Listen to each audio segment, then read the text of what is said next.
Chapter 7. Organized Planning. The Crystallization of Desire into Action. The sixth step toward riches. You have learned that everything man creates or acquires begins in the form of desire. That desire is taken on the first lap of its journey from the abstract to the concrete, into the workshop of the imagination, where plans for its transition are created and organized. In Chapter 2, you were instructed to take 6 definite practical steps as your first move in translating the desire for money into its monetary equivalent. One of these steps is the formation of a definite practical plan, or plans through which this transformation may be made. You will now be instructed how to build plans which will be practical, vis-a-vis A. Ally yourself with a group of as many people as you may need for the creation and carrying out of your plan, or plans for the accumulation of money, making use of the mastermind principle described in a later chapter. Compliance with this instruction is absolutely essential. Do not neglect it. B. Before forming your mastermind alliance, decide what advantages and benefits you may offer the individual members of your group in return for their cooperation. No one will work indefinitely without some form of compensation. No intelligent person will either request or expect another to work without adequate compensation, although this may not always be in the form of money. C. Arrange to meet with the members of your mastermind group at least twice a week, and more often if possible, until you have jointly perfected the necessary plan or plans for the accumulation of money. D. Maintain perfect harmony between yourself and every member of your mastermind group. If you fail to carry out this instruction to the letter, you may expect to meet with failure. The mastermind principle cannot obtain where perfect harmony does not prevail. Keep in mind these facts. First, you are engaged in an undertaking of major importance to you. To be sure of success, you must have plans which are faultless. Second, you must have the advantage of the experience, education, native ability, and imagination of other minds. This is in harmony with the methods followed by every person who has accumulated a great fortune. No individual has sufficient experience, education, native ability, and knowledge to ensure the accumulation of a great fortune without the cooperation of other people. Every plan you adopt in your endeavor to accumulate wealth should be the joint creation of yourself and every other member of your mastermind group. You may originate your plans either in whole or in part, but see that those plans are checked and approved by the members of your mastermind alliance. If the first plan which you adopt does not work successfully, replace it with a new plan. If this new plan fails to work, replace it in turn with still another, and so on until you find a plan which does work. Right here is the point at which the majority of men meet with failure, because of their lack of persistence in creating new plans to take the place of those which fail. The most intelligent man living cannot succeed in accumulating money, nor in any other undertaking, without plans which are practical and workable. Just keep this fact in mind, and remember when your plans fail that temporary defeat is not permanent failure. It may only mean that your plans have not been sound. Build other plans. Start all over again. Thomas A. Edison failed 10,000 times before he perfected the incandescent electric light bulb. That is, he met with temporary defeat 10,000 times before his efforts were crowned with success. Temporary defeat should mean only one thing: the certain knowledge that there is something wrong with your plan. Millions of men go through life in misery and poverty because they lack a sound plan through which to accumulate a fortune. Henry Ford accumulated a fortune not because of his superior mind, but because he adopted and followed a plan which proved to be sound. 1,000 men could be pointed out, each with a better education than Ford's, yet each of whom lives in poverty because he does not possess the right plan for the accumulation of money. Your achievement can be no greater than your plans are sound. That may seem to be an axiomatic statement, but it is true. Samuel Insull lost his fortune of over $100 million. The Insull fortune was built on plans which were sound. The business depression forced Mr. Insull to change his plans, and the change brought temporary defeat. because his new plans were not sound. Mr. Insull is now an old man. He may consequently accept failure instead of temporary defeat. But if his experience turns out to be failure, it will be for the reason that he lacks the fire of persistence to rebuild his plans. No man is ever whipped until he quits in his own mind. This fact will be repeated many times because it is so easy to take the count at the first sign of defeat. James J. Hill met with temporary defeat when he first endeavored to raise the necessary capital to build a railroad from the east to the west, but he too turned defeat into victory through new plans.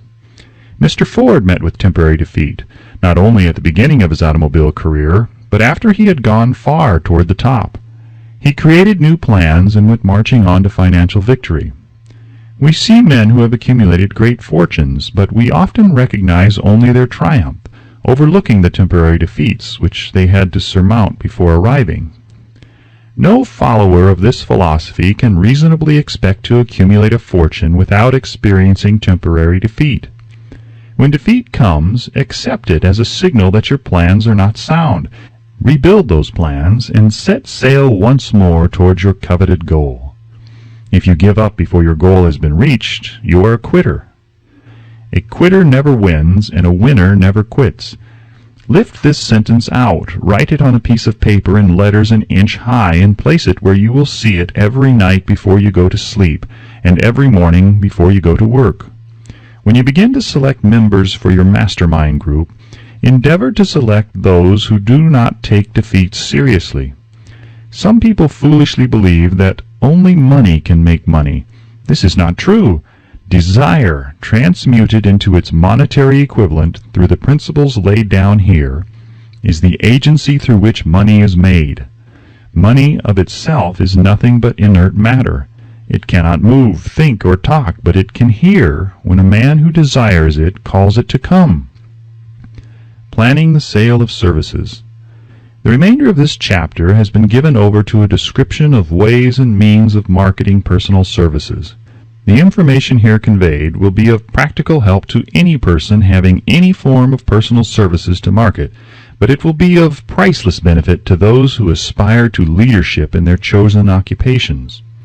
Intelligent planning is essential for success in any undertaking designed to accumulate riches.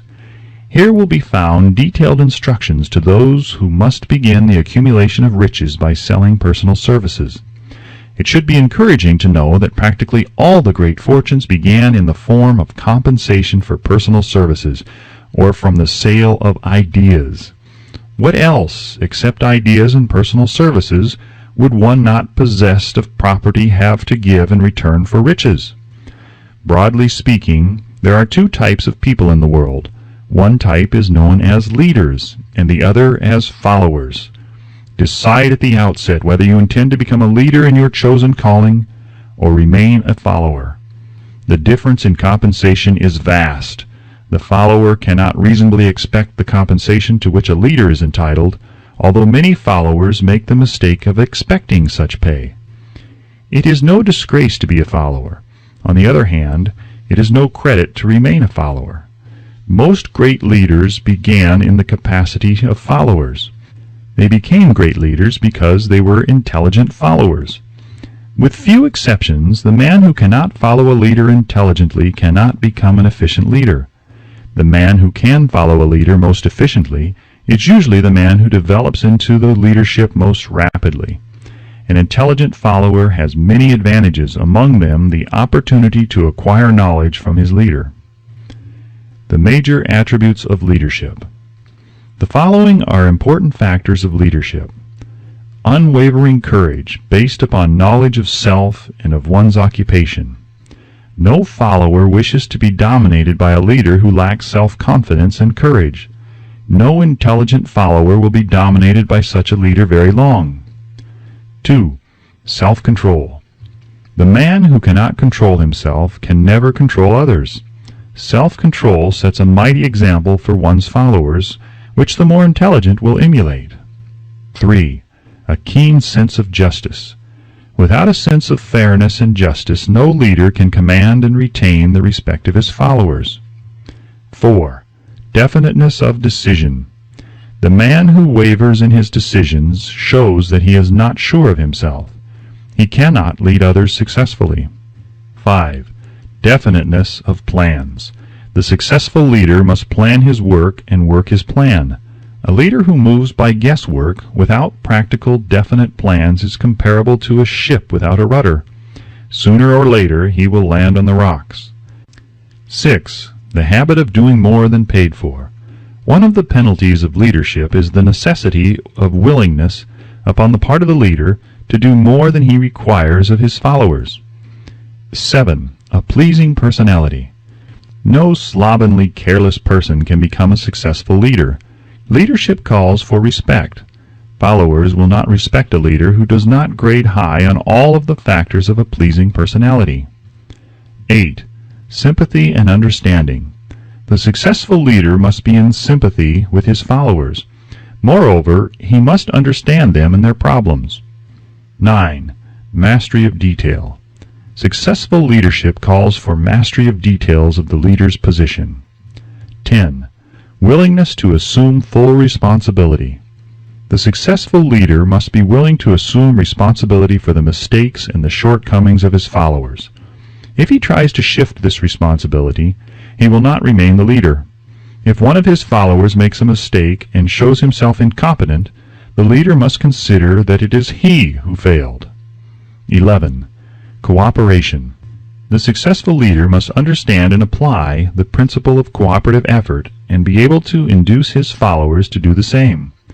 Leadership calls for power, and power calls for cooperation. There are two forms of leadership. The first, and by far the most effective, is leadership by consent of and with the sympathy of the followers. The second is leadership by force, without the consent and sympathy of the followers. History is filled with evidence that leadership by force cannot endure. The downfall and disappearance of dictators and kings is significant. It means that people will not follow forced leadership indefinitely. The world has just entered a new era of relationship between leaders and followers, which very clearly calls for new leaders and a new brand of leadership in business and industry. Those who belong to the old school of leadership by force must acquire an understanding of the new brand of leadership, cooperation, or be relegated to the rank and file of the followers. There is no other way out for them. The relationship of employer and employee, or of leader and follower in the future, will be one of mutual cooperation based upon an equitable division of the profits of business. In the future, the relationship of an employer and an employee will be more like a partnership than it has been in the past. Napoleon, Kaiser Wilhelm of Germany, the Tsar of Russia, and the King of Spain were examples of leadership by force. Their leadership passed. Without much difficulty, one might point to the prototypes of these ex-leaders among the business, financial, and labor leaders of America who have been dethroned or slated to go. Leadership by consent of the followers is the only brand which can endure. Men may follow the forced leadership temporarily, but they will not do so willingly. The new brand of leadership will embrace the 11 factors of leadership described in this chapter, as well as some other factors. The man who makes these the basis of his leadership will find abundant opportunity to lead in any walk of life. The Depression was prolonged largely because the world lacked leadership of the new brand. At the end of the Depression, the demand for leaders who are competent to apply the new methods of leadership has greatly exceeded the supply. Some of the old type of leaders will reform and adapt themselves to the new brand of leadership, but generally speaking, the world will have to look for a new timber for its leadership. This necessity may be your opportunity. The 10 major causes of failure in leadership. We come now to the major faults of leaders who fail, because it is just as essential to know what not to do as it is to know what to do. 1. Inability to organize details. Efficient leadership calls for ability to organize and to master details. No genuine leader is ever too busy to do anything which may be required of him in his capacity as leader. When a man, whether he is a leader or follower, admits that he is too busy to change his plans or to give attention to any emergency, He admits his inefficiency.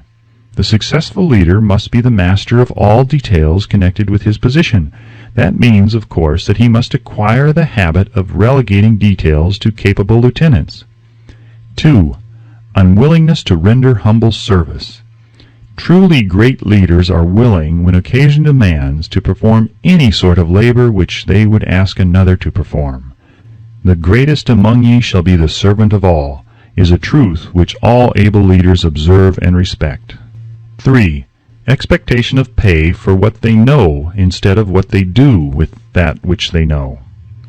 The world does not pay men for that which they know. It pays them for what they do, or induce others to do. 4. Fear of competition from followers. The leader who fears that one of his followers may take his position is practically sure to realize that fear sooner or later. The able leader trains understudies to whom he may delegate at will any of the details of his position. Only in this way may a leader multiply himself and prepare himself to be at many places and give attention to many things at one time. It is an eternal truth that men receive more pay for their ability to get others to perform than they could possibly earn by their own efforts. An efficient leader may, through his knowledge of his job and magnetism of his personality, greatly increase the efficiency of others and induce them to render more service and better service than they could render without his aid. 5. Lack of imagination. Without imagination, the leader is incapable of meeting emergencies and of creating plans by which to guide his followers efficiently. 6. Selfishness. The leader who claims all the honor for the work of his followers is sure to be met by resentment. The really great leader claims none of the honors. He is contented to see the honors, when there are any, go to his followers, because he knows that most men will work harder for commendation and recognition than they will for money alone. 7. Intemperance. Followers do not respect an intemperate leader. Moreover, intemperance in any of its various forms destroys the endurance and the vitality of all who indulge in it. 8. Disloyalty. Perhaps this should have come at the head of the list. The leader who is not loyal to his trust and to his associates, those above him, and those below him, cannot long maintain his leadership. Disloyalty marks one as being less than the dust of the earth, and brings down on one's head the contempt he deserves. Lack of loyalty is one of the major causes of failure in every walk of life. 9. Emphasis on the authority of leadership. The efficient leader leads by encouraging and not by trying to instill fear in the hearts of his followers. The leader who tries to impress his followers with his authority comes within the category of leadership through force. If a leader is a real leader, he will have no need to advertise that fact except by his conduct, his sympathy, understanding, fairness, and a demonstration that he knows his job. 10. Emphasis of title. The competent leader requires no title to give him the respect of his followers. The man who makes too much over his title generally has little else to emphasize. The doors to the office of the real leader are open to all who wish to enter, and his working quarters are free from formality or ostentation. These are among the more common of the causes of failure in leadership. Any one of these faults is sufficient to induce failure. Study the list carefully if you aspire to leadership, and make sure that you are free of these faults. Some fertile fields in which new leadership will be required. Before leaving this chapter, your attention is called to a few of the fertile fields in which there has been a decline of leadership, and in which the new type of leader may find an abundance of opportunity. First, in the field of politics, there is a most insistent demand for new leaders, a demand which indicates nothing less than an emergency. The majority of politicians have seemingly become high-grade legalized racketeers. They have increased taxes and debauched the machinery of industry and business until the people can no longer stand the burden. Second, the banking business is undergoing a reform. The leaders in this field have almost entirely lost the confidence of the public. Already the bankers have sensed the need of reform, and they have begun it. Third, industry calls for new leaders. The old type of leaders thought and moved in terms of dividends instead of thinking and moving in terms of human equations. The future leader in industry, to endure, must regard himself as a quasi-public official whose duty it is to manage his trust in such a way that it will work hardship on no individual or group of individuals. Exploitation of working men is a thing of the past. Let the man who aspires to leadership in the field of business, industry, and labor remember this. Fourth, the religious leader of the future will be forced to give more attention to the temporal needs of his followers in the solution of their economic and personal problems of the present, and less attention to the dead past and the yet unborn future. Fifth, in the professions of law, medicine, and education, a new brand of leadership, and to some extent, new leaders will become a necessity. This is especially true in the field of education. The leader in that field must, in the future, find ways and means of teaching people how to apply the knowledge they receive in school. He must deal more with practice and less with theory. Sixth, new leaders will be required in the field of journalism. Newspapers of the future, to be conducted successfully, must be divorced from special privilege and relieved from the subsidy of advertising. They must cease to be organs of propaganda for the interests which patronize their advertising columns. The type of newspaper which publishes scandal and lewd pictures will eventually go the way of all forces which debauch the human mind. These are but a few of the fields in which opportunity for new leaders and a new brand of leadership are now available. The world is undergoing a rapid change. This means that the media through which the changes in human habits are promoted must be adapted to the changes. The media here described are the ones which, more than any others, determine the trend of civilization. When and how to apply for a position. The information described here is the net result of many years of experience during which thousands of men and women were helped to market their services effectively.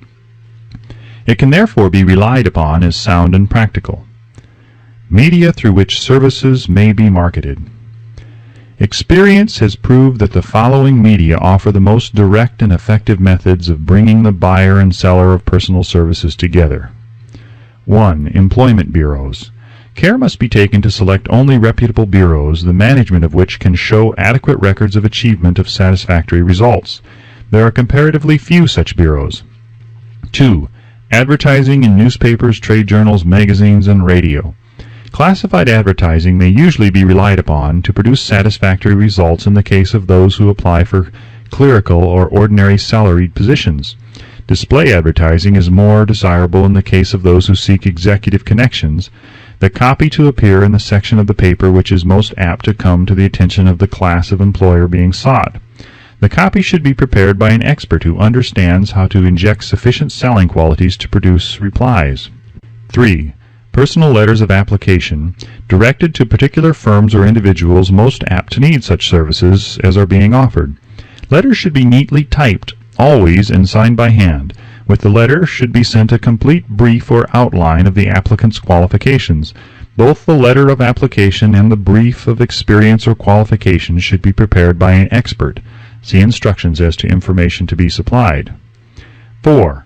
Application through personal acquaintances. When possible, the applicant should endeavor to approach prospective employers through some mutual acquaintance.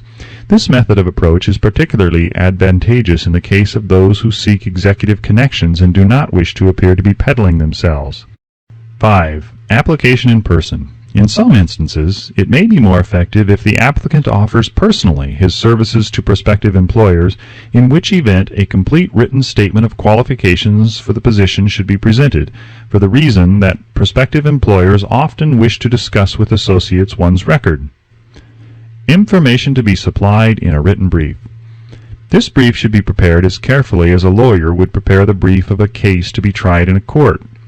Unless the applicant is experienced in the preparation of such briefs, an expert should be consulted and his services enlisted for this purpose.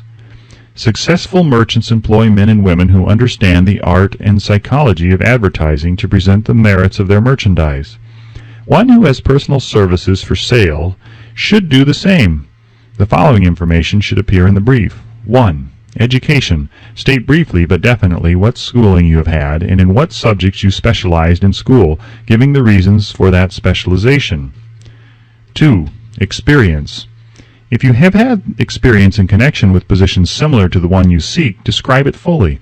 State names and addresses of former employers. Be sure to bring out clearly any special experience you may have which would equip you to fill the position you seek. 3. References. Practically every business firm desires to know all about the previous records, antecedents, etc. of prospective employees who seek positions of responsibility.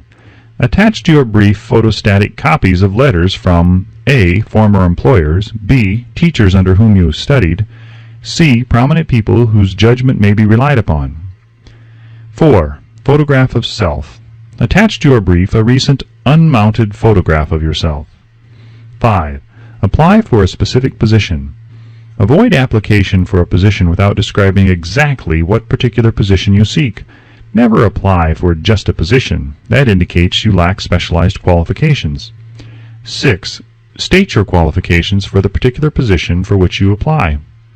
Give full details as to the reason you believe you are qualified for the particular position you seek. This is the application. It will determine more than anything else what consideration you receive. 7. Offer to go to work on probation. In the majority of instances, if you are determined to have the position for which you apply, it will be most effective if you offer to work for a week or a month or for a sufficient length of time to enable your prospective employer to judge your value without pay. This may appear to be a radical suggestion, but experience has proved that it seldom fails to win at least a trial. If you are sure of your qualifications, a trial is all you need. Incidentally, such an offer indicates that you have confidence in your ability to fill the position you seek. It is most convincing. If your offer is accepted and you make good, more than likely you will be paid for your probation period. Make clear the fact that your offer is based upon A. Your confidence in your ability to fill the position, B. Your confidence in your prospective employer's decision to employ you after trial, and C. Your determination to have the position you seek. 8. Knowledge of your prospective employer's business. Before applying for a position, do sufficient research in connection with the business to familiarize yourself thoroughly with that business and indicate in your brief the knowledge you have acquired in this field. This will be impressive, as it will indicate that you have imagination and a real interest in the position you seek. Remember that it is not the lawyer who knows the most law, but the one who best prepares his case who wins. If your case is properly prepared and presented, your victory will have been more than half won at the outset. Do not be afraid of making your brief too long. Employers are just as much interested in purchasing the services of well-qualified applicants as you are in securing employment. In fact, the success of most successful employees is due, in the main, to their ability to select well-qualified lieutenants. They want all the information available. Remember another thing. Neatness in the preparation of your brief will indicate that you are a painstaking person. I have helped to prepare briefs for clients which were so striking and out of the ordinary that they resulted in the employment of the applicant without a personal interview. When your brief has been completed, have it neatly bound by an experienced binder and lettered by an artist or printer similar to the following. Brief of the qualifications of Robert K. Smith, applying for the position of Private Secretary of the President of the Bank Company, Incorporated. Change names each time brief is shown. This personal touch is sure to command attention. Have your brief neatly typed or mimeographed on the finest paper you can obtain and bound with a heavy paper of the book cover variety, the binder to be changed and the proper firm name to be inserted if it is to be shown to more than one company. Your photograph should be pasted on one of the pages of your brief. Follow these instructions to the letter, improving upon them wherever your imagination suggests. Successful salesmen groom themselves with care. They understand that first impressions are lasting. Your brief is your salesman. Give it a good suit of clothes so it will stand out in bold contrast to anything your prospective employer ever saw in the way of an application for a position. If the position you seek is worth having, it is worth going after with care. Moreover, if you sell yourself to an employer in a manner that impresses him with your individuality, You probably will receive more money for your services from the very start than you would if you applied for employment in the usual conventional way. If you seek employment through an advertising agency or an employment agency, have the agent use copies of your brief in marketing your services. This will help to gain preference for you, both with the agent and the prospective employers. How to get the exact position you desire. Everyone enjoys doing the kind of work for which he is best suited. An artist loves to work with paints, a craftsman with his hands, a writer loves to write. Those with less definite talents have their preferences for certain fields of business and industry. If America does anything well, it offers a full range of occupations, tilling the soil, manufacturing, marketing, and the professions. First, decide exactly what kind of job you want. If the job doesn't already exist, perhaps you can create it. Second, choose the company or individual for whom you wish to work. Third, study your prospective employer as to policies, personnel, and chances of advancement. Fourth, by analysis of yourself, your talents and capabilities, figure what you can offer, and plan ways and means of giving advantages, services, developments, ideas that you believe you can successfully deliver. Fifth, forget about a job. Forget whether or not there is an opening. Forget the usual routine of, have you got a job for me? Concentrate on what you can give. Sixth, once you have your plan in mind, arrange with an experienced writer to put it on paper in neat form and in full detail. Seventh, present it to the proper person with authority, and he will do the rest. Every company is looking for men who can give something of value, whether it be ideas, services, or connections. Every company has room for the man who has a definite plan of action which is to the advantage of that company.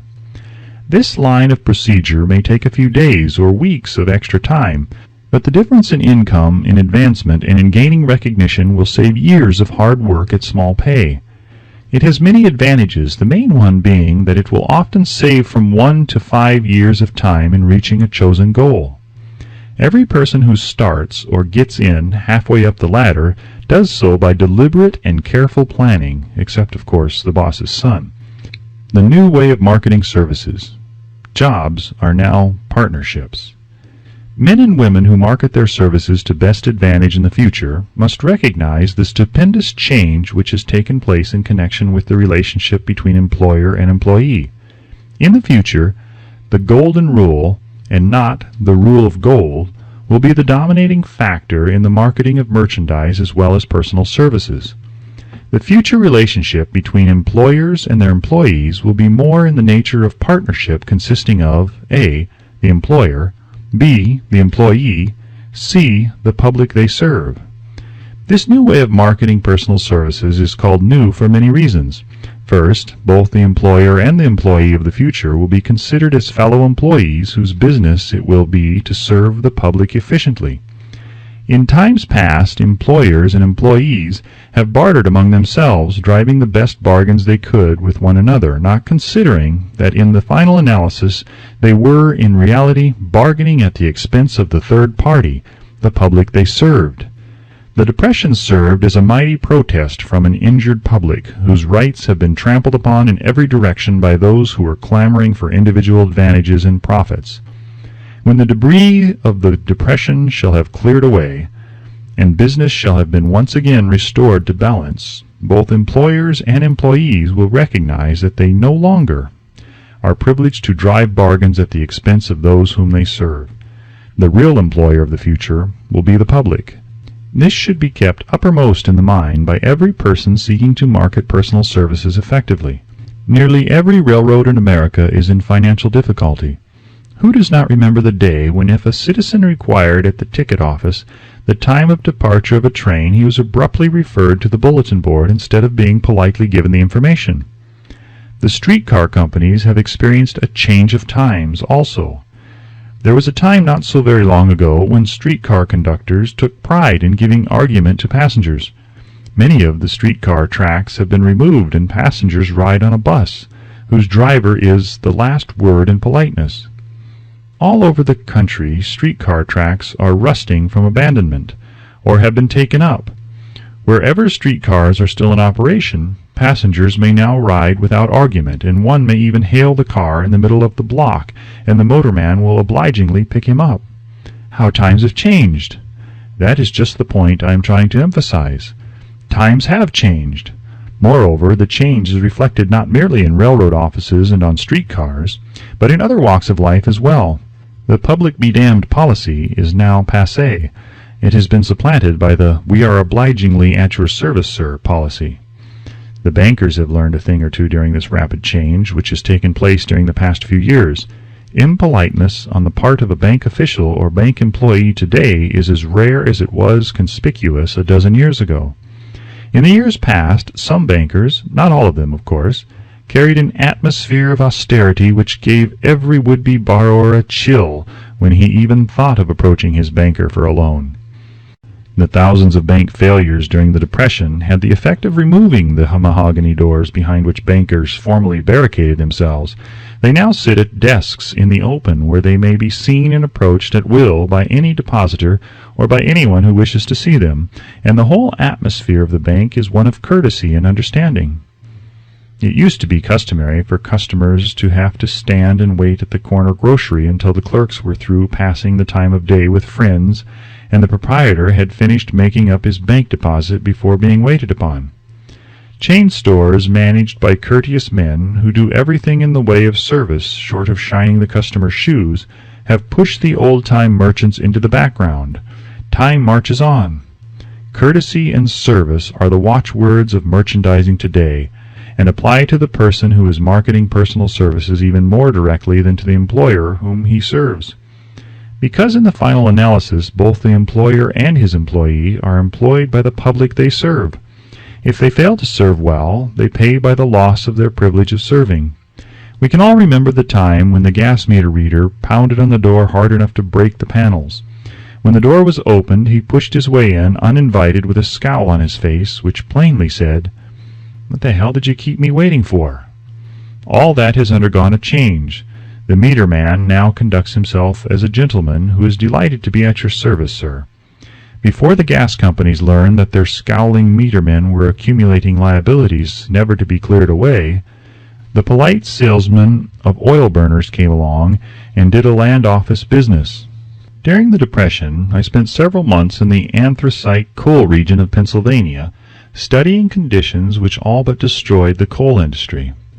Among several very significant discoveries was the fact that greed on the part of the operators and their employees was the chief cause of the loss of business for operators and the loss of jobs for the miners. Through the pressure of a group of overzealous labor leaders representing the employees and the greed for profits on the part of the operators, the anthracite business suddenly dwindled. The coal operators and their employees drove sharp bargains with one another, adding the cost of the bargaining to the price of the coal, until finally they discovered they had built up a wonderful business for the manufacturers of oil-burning outfits and the procurers of crude oil. The wages of sin is death. Many have read this in the Bible, but few have discovered its meaning. Now, and for several years, the entire world has been listening by force to a sermon which might well be called, "Whatsoever a man soweth, that shall he also reap." Nothing as widespread and effective as the Depression could possibly be just a coincidence. Behind the Depression was a cause. Nothing ever happens without a cause. In the main, the cause of the Depression is traceable directly to the worldwide habit of trying to reap without sowing. This should not be mistaken to mean that the Depression represents a crop, which the world is being forced to reap without having sown. The trouble is that the world sowed the wrong sort of seed. Any farmer knows he cannot sow the seed of thistles and reap a harvest of grain. Beginning at the outbreak of the World War, the people of the world began to sow the seed of service inadequate in both quality and quantity. Nearly everyone was engaging in the pastime of trying to get without giving. These illustrations are brought to the attention of those who have personal services to market to show that we are where we are and what we are because of our own conduct. If there is a principle of cause and effect which controls business, finance, and transportation, this same principle controls individuals and determines their economic status. What is your QQS rating? The causes of success in marketing services effectively and permanently have been clearly described. Unless those causes are studied, analyzed, understood, and applied, No man can market his services effectively and permanently. Every person must be his own salesman of personal services. The quality and the quantity of service rendered and the spirit in which it is rendered determine to a large extent the price and the duration of employment. To market personal services effectively, which means a permanent market at a satisfactory price under pleasant conditions, one must adopt and follow the QQS formula, which means quality plus quantity plus the proper spirit of cooperation equals perfect salesmanship of service. Remember the QQS formula, but do more. Apply it as a habit. Let us analyze the formula to make sure we understand exactly what it means. 1. Quality of service shall be construed to mean the performance of every detail in connection with your position in the most efficient manner possible, with the object of greater efficiency always in mind. 2. Quantity of service shall be understood to mean the habit of rendering all the service of which you are capable at all times, with the purpose of increasing the amount of service rendered as greater skill is developed through practice and experience. Emphasis is again placed on the word habit. 3. Spirit of service shall be construed to mean the habit of agreeable, harmonious conduct which will induce cooperation from associates and fellow employees. Adequacy of quality and quantity of service is not sufficient to maintain a permanent market for your services. The conduct or the spirit in which you deliver service is a strong determining factor in connection with both the price you receive and the duration of employment. Andrew Carnegie stressed this point more than others in connection with his description of the factors which lead to success in the marketing of personal services. He emphasized again and again the necessity for harmonious conduct.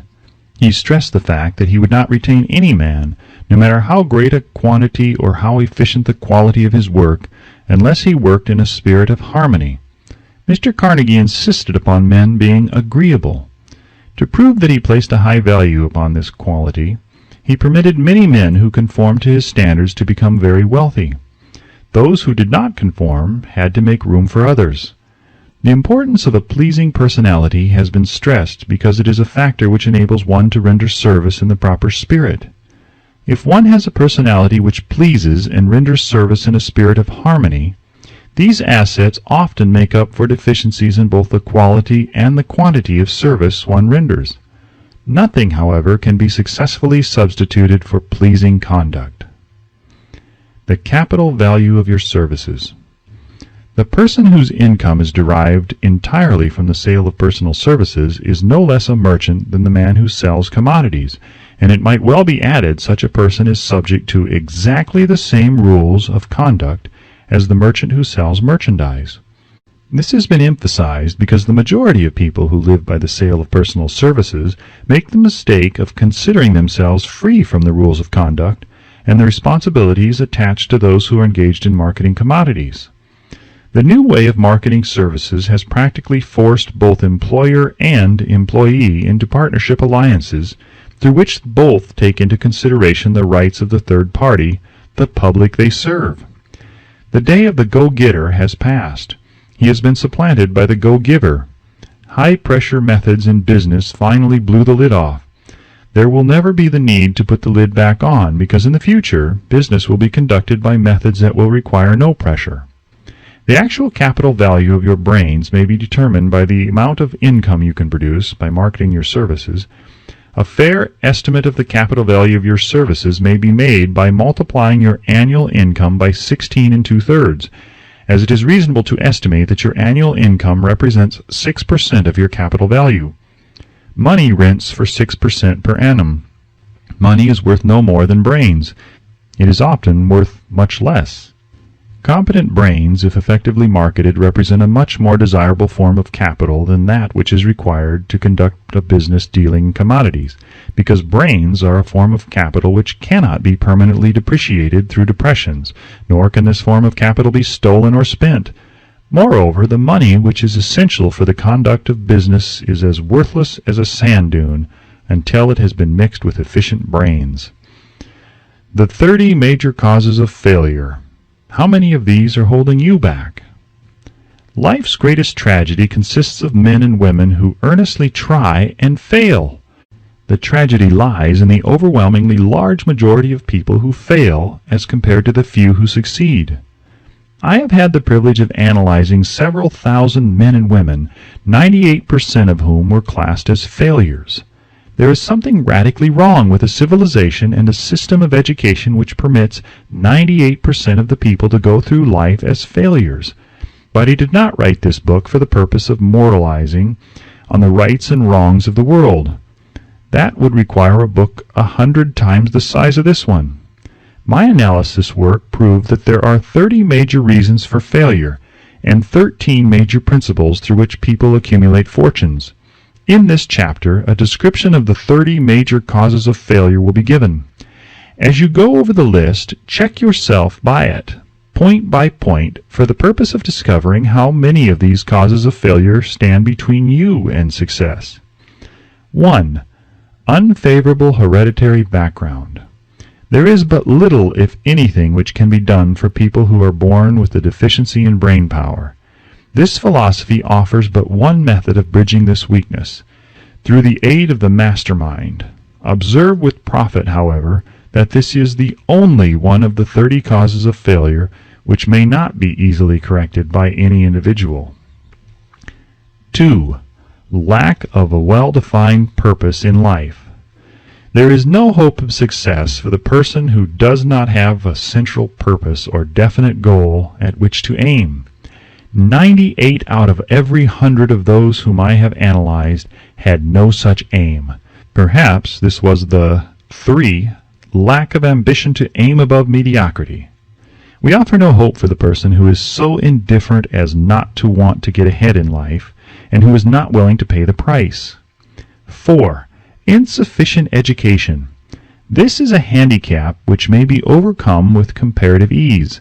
Experience has proven that the best educated people are often those who are known as self-made or self-educated. It takes more than a college degree to make one a person of education. Any person who is educated is one who has learned to get whatever he wants in life without violating the rights of others. Education consists not so much of knowledge, but of knowledge effectively and persistently applied. Men are paid not merely for what they know, but more particularly for what they do with that which they know. 5. Lack of self-discipline. Discipline comes through self-control. This means that one must control all negative qualities. Before you control conditions, you must first control yourself. Self-mastery is the hardest job you will ever tackle. If you do not conquer self, you will be conquered by self. You may see at one and the same time both your best friend and your greatest enemy by stepping in front of a mirror. 6. Ill health. No person may enjoy outstanding success without good health. Many of the causes of ill health are subject to mastery and control. These, in the main, are A. Overeating of foods not conducive to health. B. Wrong habits of thought, giving expression to negatives. C. Wrong use of and overindulgence in sex. D. Lack of proper physical exercise. E. An inadequate supply of fresh air due to improper breathing. 7. Unfavorable environmental influences during childhood. As the twig is bent, so shall the tree grow. Most people who have criminal tendencies acquire them as the result of bad environment and improper associates during childhood. 8. Procrastination. This is one of the most common causes of failure. Old man procrastination stands within the shadow of every human being, waiting his opportunity to spoil one's chances of success. Most of us go through life as failures because we are waiting for the time to be right to start doing something worthwhile. Do not wait. The time will never be just right. Start where you stand and work with whatever tools you may have at your command, and better tools will be found as you go along. 9. Lack of persistence. Most of us are good starters but poor finishers of everything we begin. Moreover, people are prone to give up at the first signs of defeat. There is no substitute for persistence. The person who makes persistence his watchword discovers that old man failure finally becomes tired and makes his departure. Failure cannot cope with persistence. 10. Negative personality.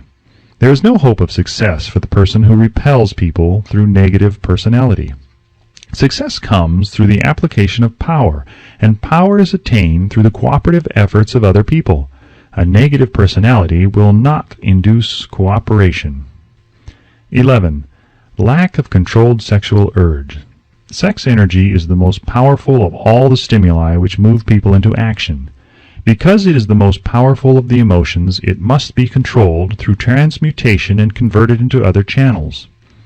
12. Uncontrolled desire for something for nothing. The gambling instinct drives millions of people to failure. Evidence of this may be found in a study of the Wall Street crash of '29, during which millions of people tried to make money by gambling on stock margins. 13.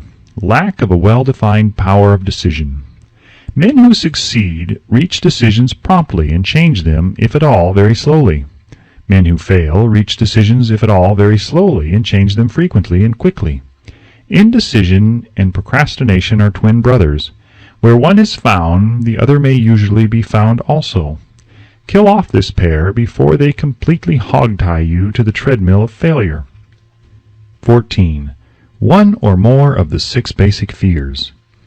These fears have been analyzed for you in a later chapter. They must be mastered before you can market your services effectively. 15. Wrong selection of a mate in marriage. This is a most common cause of failure. The relationship of marriage brings people intimately into contact. Unless this relationship is harmonious, failure is likely to follow. Moreover, it will be a form of failure that is marked by misery and unhappiness, destroying all signs of ambition. 16. Overcaution. The person who takes no chances generally has to take whatever is left when others are through choosing. Overcaution is as bad as undercaution. Both are extremes to be guarded against. Life itself is filled with the element of chance. 17. Wrong selection of associates in business.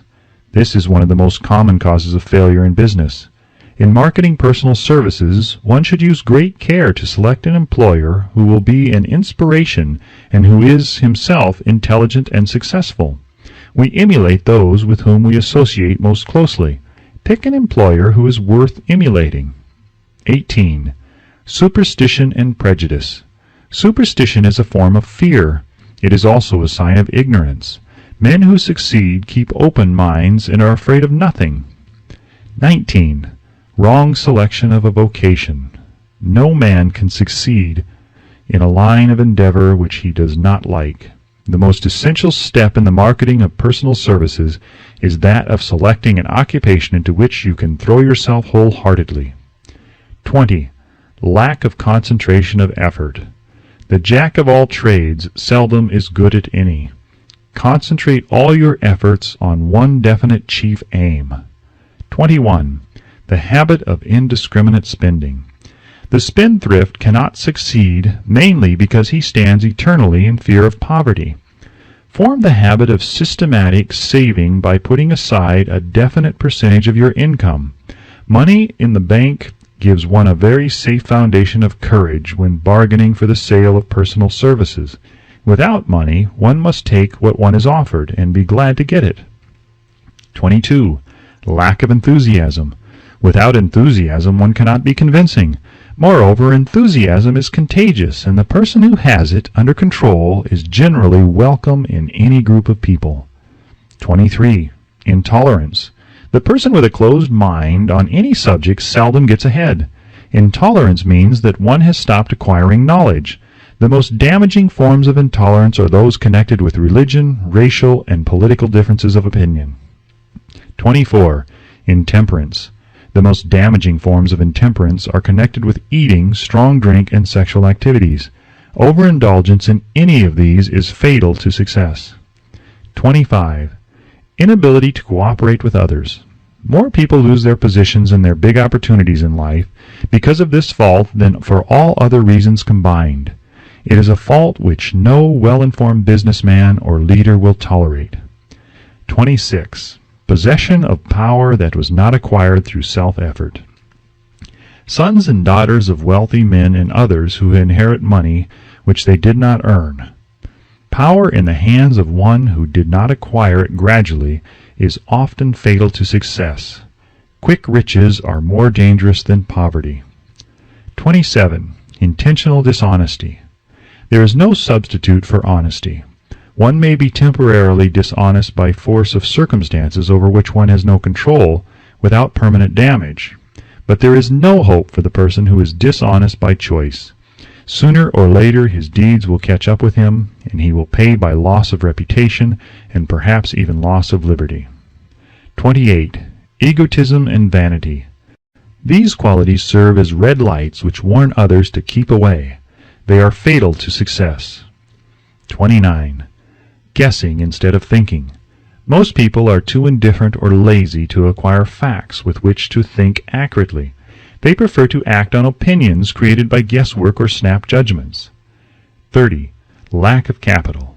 This is a common cause of failure among those who start out in business for the first time without sufficient reserve of capital to absorb the shock of their mistakes and to carry them over until they have established a reputation. 31. Under this name, any particular cause of failure from which you have suffered has not been included in the foregoing list. In these 30 major causes of failure is found a description of the tragedy of life which obtains for practically every person who tries and fails. It will be helpful if you can induce someone who knows you well to go over this list with you, and help to analyze you by the 30 causes of failure. It may be beneficial if you try this alone. Most people cannot see themselves as others see them. You may be one who cannot. The oldest of admonitions is, "Man, know thyself." If you market merchandise successfully, you must know the merchandise. The same is true in marketing personal services. You should know all of your weaknesses in order that you may either bridge them or eliminate them entirely. You should know your strength in order that you may call attention to it when selling your services. You can know yourself only through accurate analysis. The folly of ignorance in connection with self was displayed by a young man who applied to the manager of a well-known business for a position. He made a very good impression until the manager asked him what salary he expected.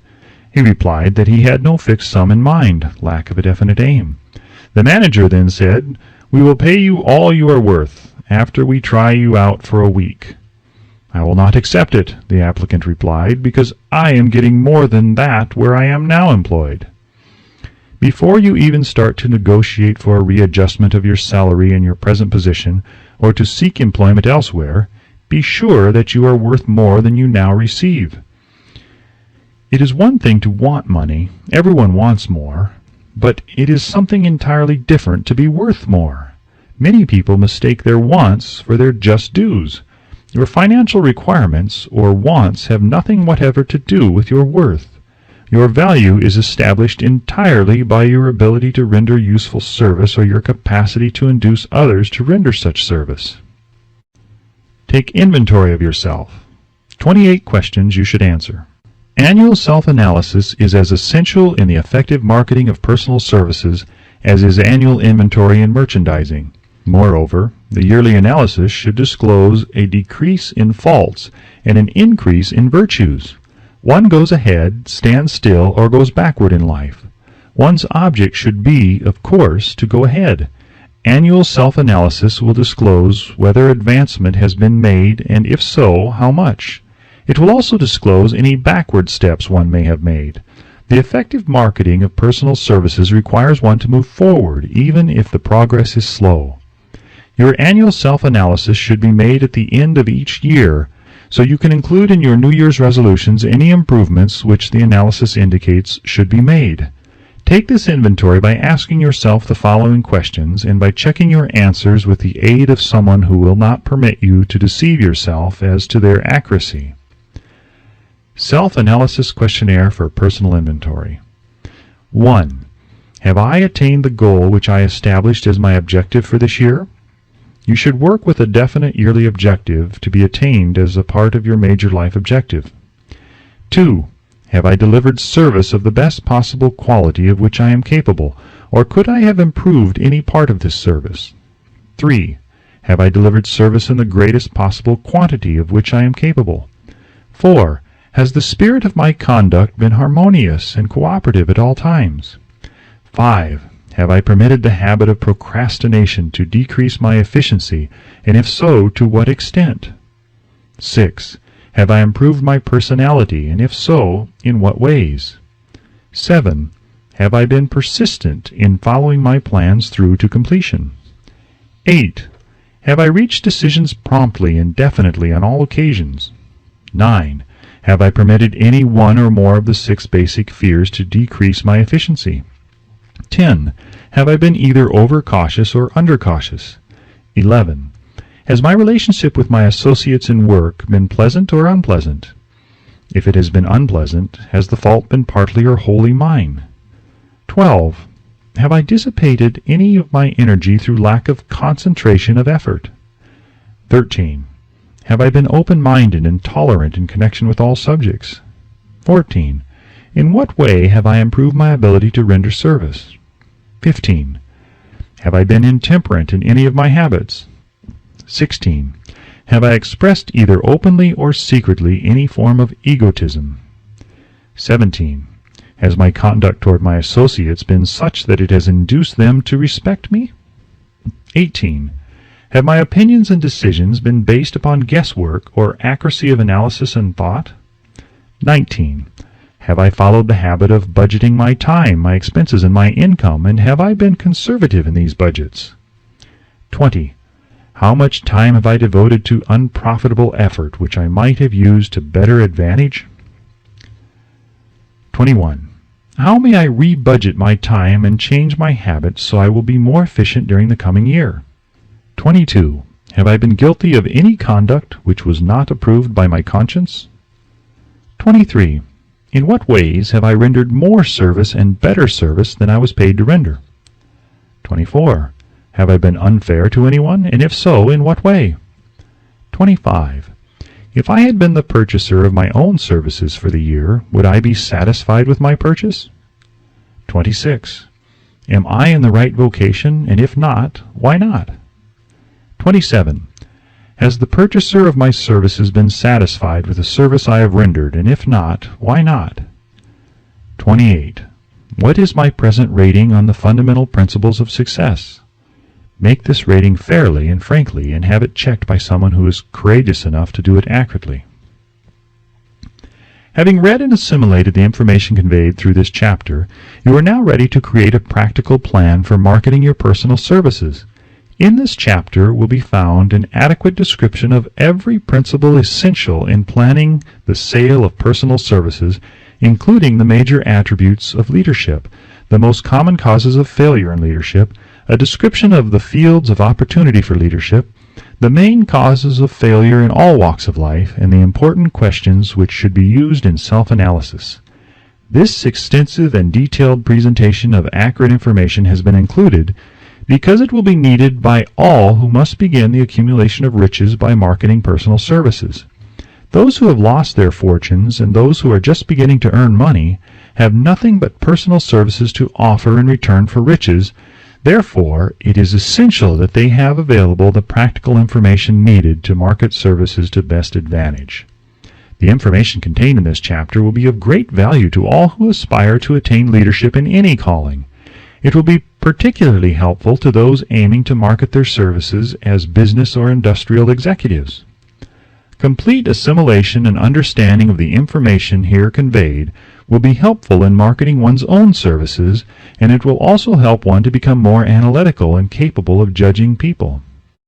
The information will be priceless to personnel directors, employment managers, and other executives charged with the selection of employees and the maintenance of efficient organizations. If you doubt this statement, test its soundness by answering in writing the 28 self-analysis questions. That might be both interesting and profitable, even though you do not doubt the soundness of the statement. Where and how one may find opportunities to accumulate riches. Now that we have analyzed the principles by which riches may be accumulated, we naturally ask, where may one find favorable opportunities to apply these principles? Very well, let us take inventory and see what the United States of America offer the person seeking riches, great or small. To begin with, let us remember, all of us, that we live in a country where every law-abiding citizen enjoys freedom of thought and freedom of deed unequaled anywhere in the world. Most of us have never taken inventory of the advantages of this freedom. We have never compared our unlimited freedom with the curtailed freedom in other countries. Here we have freedom of thought, freedom in the choice and enjoyment of education, freedom in religion, freedom in politics, freedom in the choice of a business, profession, or occupation, freedom to accumulate and own without molestation, all the property we can accumulate, freedom to choose our place of residence, freedom in marriage, freedom through equal opportunity to all races, freedom of travel from one state to another, freedom in our choice of foods, and freedom to aim for any station in life for which we have prepared ourselves, even for the presidency of the United States.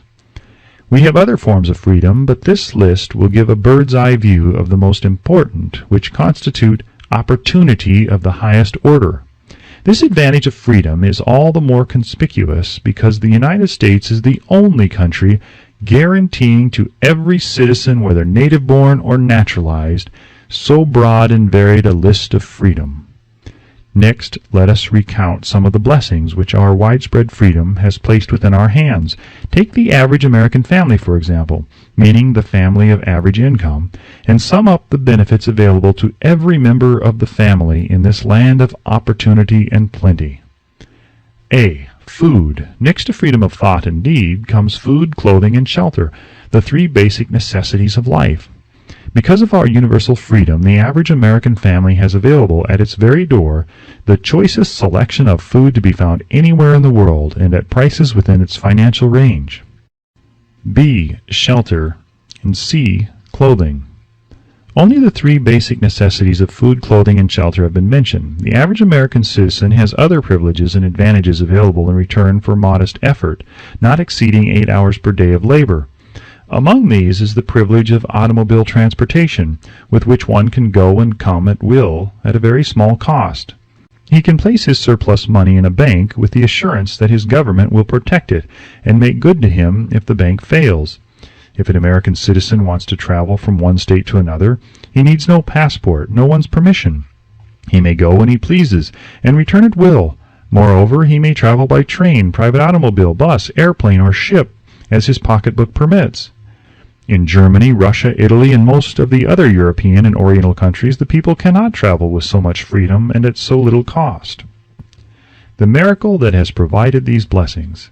We often hear politicians proclaiming the freedom of America when they solicit votes, but seldom do they take the time or devote sufficient effort to the analysis of the source or nature of this freedom. Having no axe to grind, no grudge to express, no ulterior motives to be carried out, I have the privilege of going into a frank analysis of that mysterious, abstract, greatly misunderstood something which gives to every citizen of America more blessings, more opportunities to accumulate wealth, more freedom of every nature than may be found in any other country.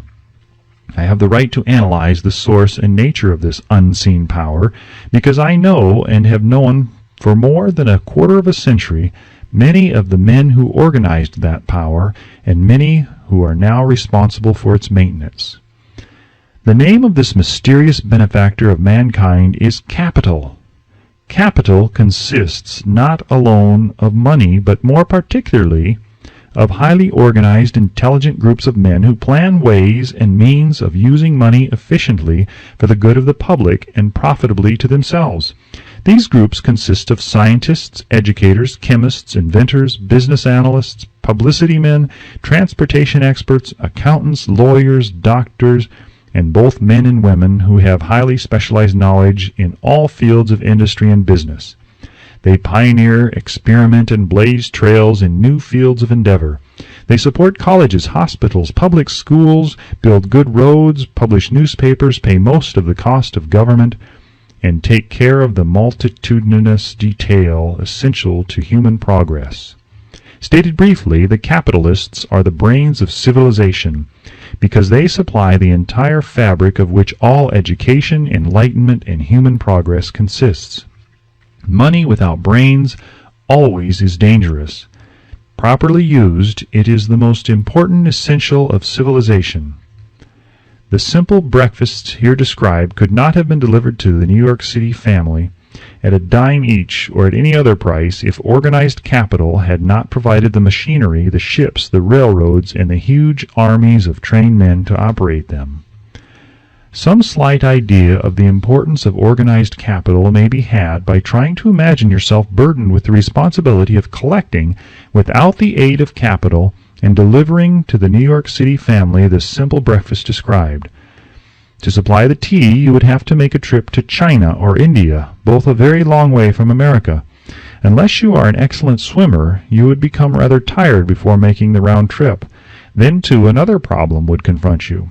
What would you use for money, even if you had the physical endurance to swim the ocean? To supply the sugar, you would have to take another long swim to Cuba or a long walk to the sugar-beet section of Utah. But even then, you might come back without the sugar because organized effort and money are necessary to produce sugar, to say nothing of what is required to refine, transport, and deliver it to the breakfast table anywhere in the United States. Easily enough from the barnyards near New York City, but you would have a very long walk to Florida and return before you could serve the 2 glasses of grapefruit juice. You would have another long walk to Kansas or one of the other wheat-growing states when you went after the 4 slices of wheat bread. The rippled wheat biscuits would have to be omitted from the menu because they would not be available except through the labor of a trained organization of men and suitable machinery, all of which calls for capital. While resting, you could take off for another little swim down to South America, where you would pick up a couple of bananas, and on your return you could take a short walk to the nearest farm having a dairy and pick up some butter and cream. Then your New York City family would be ready to sit down and enjoy breakfast, and you could collect your 2 dimes for your labor. Seems absurd, doesn't it? Well, the procedure described would be the only possible way these simple items of food could be delivered to the heart of New York City if we had no capitalistic system. The sum of money required for the building and maintenance of the railroads and steamships used in the delivery of that simple breakfast is so huge that it staggers one's imagination. It runs into hundreds of millions of dollars, not to mention the armies of trained employees required to man the ships and trains. But transportation is only a part of the requirements of modern civilization in capitalistic America. Before there can be anything to haul, something must be grown from the ground or manufactured and prepared for market. This calls for more millions of dollars for equipment, machinery, boxing, marketing, and for the wages of the millions of men and women. Steamships and railroads do not spring up from the earth and function automatically. They come in response to the call of civilization, through the labor and ingenuity and organizing ability of men who have the imagination, faith, enthusiasm, decision, persistence. These men are known as capitalists. They are motivated by the desire to build, construct, achieve, render useful service, earn profits, and accumulate riches. And because they render service without which there would be no civilization, they put themselves in the way of great riches. Just to keep the record simple and understandable, I will add that these capitalists are the same men of whom most of us have heard soapbox orators speak. They are the same men to whom radicals, racketeers, dishonest politicians, and grafting labor leaders refer as the predatory interests, or Wall Street. I am not attempting to present a brief for or against any group of men or any system of economics. I am not attempting to condemn collective bargaining when I refer to grafting labor leaders. Nor do I aim to give a clean bill of health to all individuals known as capitalists. The purpose of this book, a purpose to which I have faithfully devoted over a quarter of a century, is to present to all who want the knowledge the most dependable philosophy through which individuals may accumulate riches in whatever amounts they desire. I have here analyzed the economic advantages of the capitalistic system for the twofold purpose of showing, 1. That all who seek riches must recognize and adapt themselves to the system that controls all approaches to fortunes, large or small, and 2. To present the side of the picture opposite to that being shown by politicians and demagogues who deliberately becloud the issues they bring up by referring to organized capital as if it were something poisonous. This is a capitalistic country. It was developed through the use of capital, and we who claim the right to partake of the blessings of freedom and opportunity, we who seek to accumulate riches here, may as well know that neither riches nor opportunity would be available to us if organized capital had not provided these benefits. For more than 20 years it has been a somewhat popular and growing pastime for radicals, self-seeking politicians, racketeers, crooked labor leaders, and on occasion religious leaders to take potshots at Wall Street, the money changers, and big business. The practice became so general that we witnessed during the business depression the unbelievable sight of high government officials lining up with the cheap politicians and labor leaders with the openly avowed purpose of throttling the system which has made industrial America the richest country on earth. The lineup was so general and so well organized that it prolonged the worst depression America has ever known. It cost millions of men their jobs because those jobs were inseparably a part of the industrial and capitalistic system which form the very backbone of the nation. During this unusual alliance of government officials and self-seeking individuals who were endeavoring to profit by declaring open season on the American system of industry, a certain type of labor leader joined forces with the politicians and offered to deliver voters in return for legislation designed to permit men to take riches away from industry by organized force of numbers instead of the better method of giving a fair day's work for a fair day's pay. Millions of men and women throughout the nation are still engaged in this popular pastime of trying to get without giving. Some of them are lined up with labor unions where they demand shorter hours and more pay. Others do not take the trouble to work at all. They demand government relief and are getting it. Their idea of their rights of freedom was demonstrated in New York City, where violent complaint was registered with the postmaster by a group of relief beneficiaries because the postmen awakened them at 7:30 a.m. to deliver government relief checks. They demanded that the time of delivery be set up to 10 o'clock. If you are one of those who believe that riches can be accumulated by the mere act of men who organize themselves into groups and demand more pay for less service, if you are one of those who demand government relief without early morning disturbance when money is delivered to you, if you are one of those who believe in trading their votes to politicians in return for the passing of laws which permit the raiding of the public treasury, you may rest securely on your belief with certain knowledge that no one will disturb you, because this is a free country where every man may think as he pleases, where nearly everybody can live with but little effort, where many men live well without doing any work whatsoever. However, you should know the full truth concerning this freedom of which so many people boast and so few understand. As great as it is, as far as it reaches as many privileges as it provides, it does not and cannot bring riches without effort. There is but one dependable method of accumulating and legally holding riches, and that is by rendering useful service. No system has ever been created by which men can legally acquire riches through mere force of numbers, or without giving in return an equivalent value of one form or another.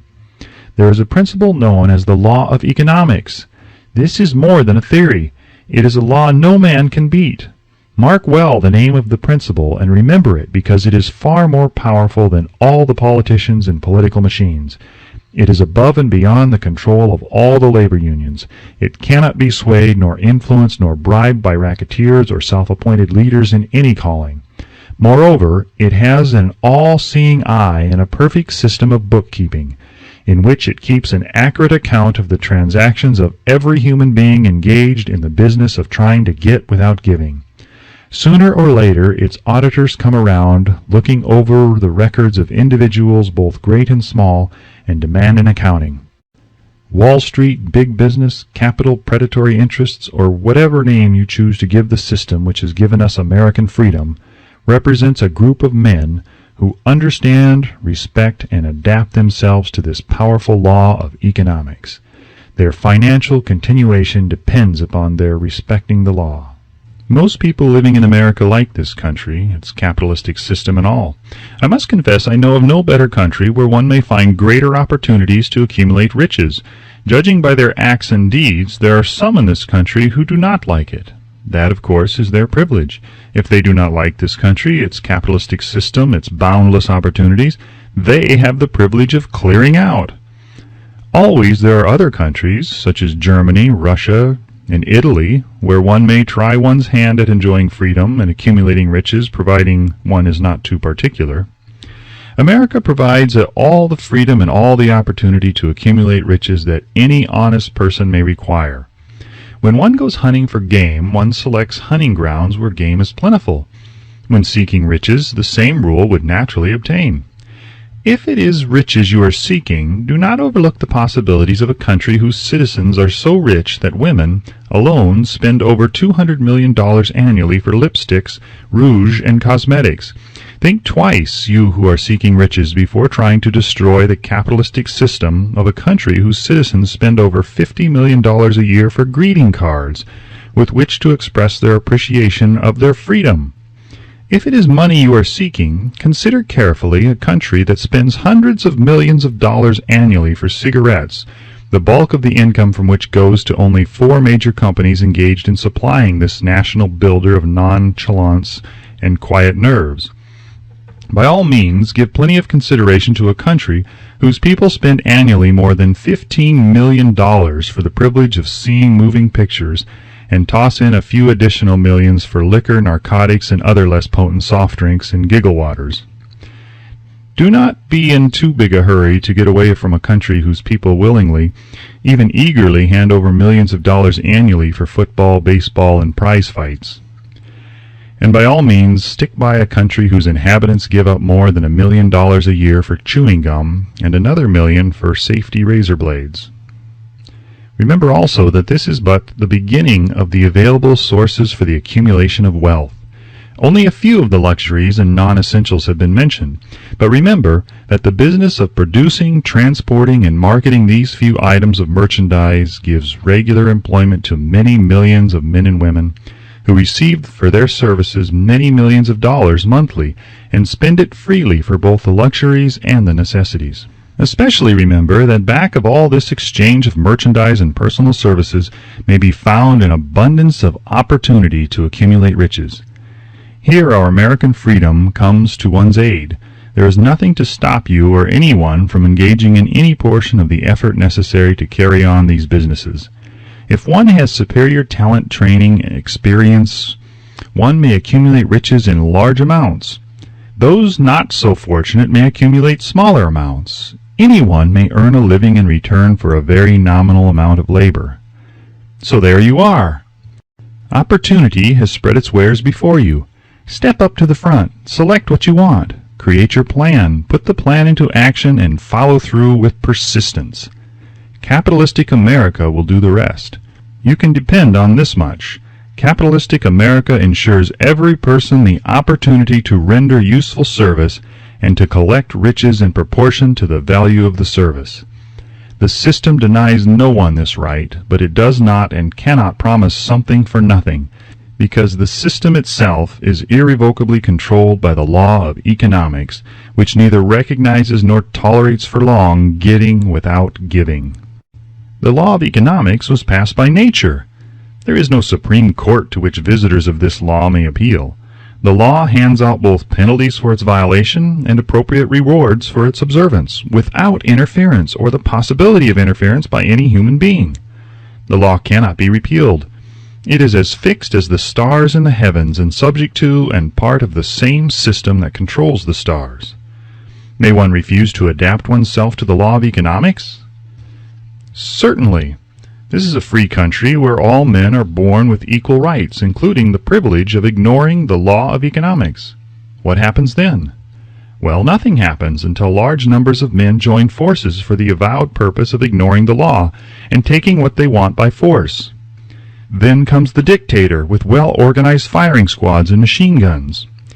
We have not yet reached that stage in America, but we have heard all we want to know about how the system works. Perhaps we shall be fortunate enough not to demand personal knowledge of so gruesome a reality. Doubtless we shall prefer to continue with our freedom of speech, freedom of deed, and freedom to render useful service in return for riches. The practice by government officials of extending to men and women the privilege of raiding the public treasury in return for votes sometimes results in election. But as night follows day, the final payoff comes, when every penny wrongfully used must be repaid with compound interest on compound interest. If those who make the grab are not forced to repay, the burden falls on their children and their children's children. Even unto the third and fourth generations, there is no way to avoid the debt. Men can, and sometimes do, form themselves into groups for the purpose of crowding wages up and working hours down. There is a point beyond which they cannot go. It is the point at which the law of economics steps in, and the sheriff gets both the employer and the employees.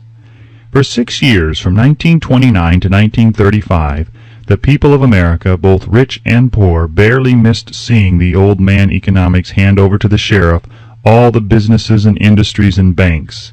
It was not a pretty sight.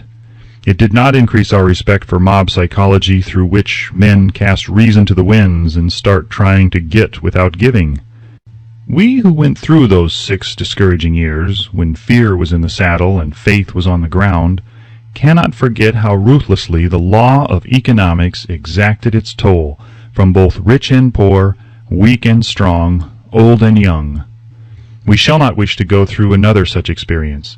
These observations are not founded upon short-time experience. They are the result of 25 years of careful analysis of the methods of both the most successful and the most unsuccessful men America has known.